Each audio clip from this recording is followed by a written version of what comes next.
চাকরি করে আপনি একটা ব্যবসা করবেন এবং সেই ব্যবসাটা করতে গেলে আপনার যে পুঁজি দরকার, এটা চাকরি করে আপনি জমাইতে চাচ্ছেন, এটা একটা লং প্রসেস। ওকে, এবং এই লং প্রসেসের মধ্যে আপনার নিজের খরচ আছে এবং অনেক সময় ফ্যামিলির খরচটাও বহন করতে হয় অনেককে।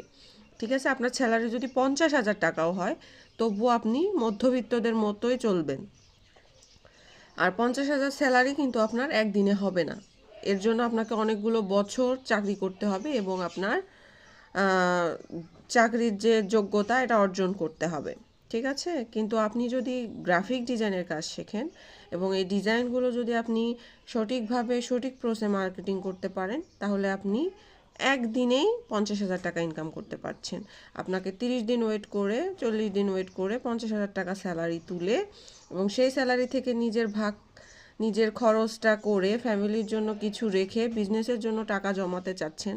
এটা মানে খুবই লেন্দি প্রসেস একটা। ঠিক আছে, তো আমাদের যেহেতু সুযোগ আছে বাংলাদেশে, আমরা গ্রাফিক ডিজাইনের কাজ শিখতে পারি।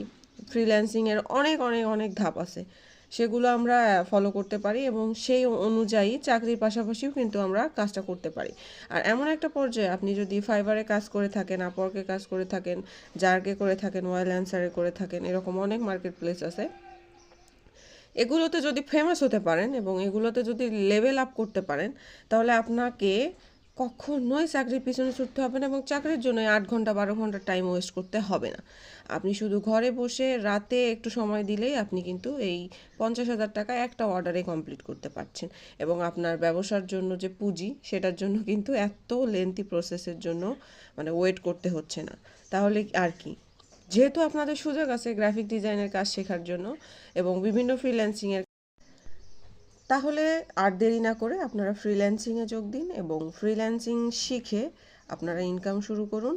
এবং শুরু না করলে কিন্তু কখনোই কোনো কিছু বোঝা যায় না। আপনারা শুরু করেন, দেখবেন শুরু করলে আপনাদের অনেক ভালো লাগবে এবং আপনার ইচ্ছাই করবে না চাকরি করার জন্য। ঠিক আছে, চাকরির পিছনে ছুটতে হবে না। যেহেতু বাংলাদেশ আমাদেরকে সুযোগ দিচ্ছে ফ্রিল্যান্সিং করার জন্য, তাহলে আমরা কেন পিছিয়ে থাকবো? সবাই যদি পারে, আমরাও পারবো। আপনি চেষ্টা করেন এবং আপনার মনকে শক্ত করেন।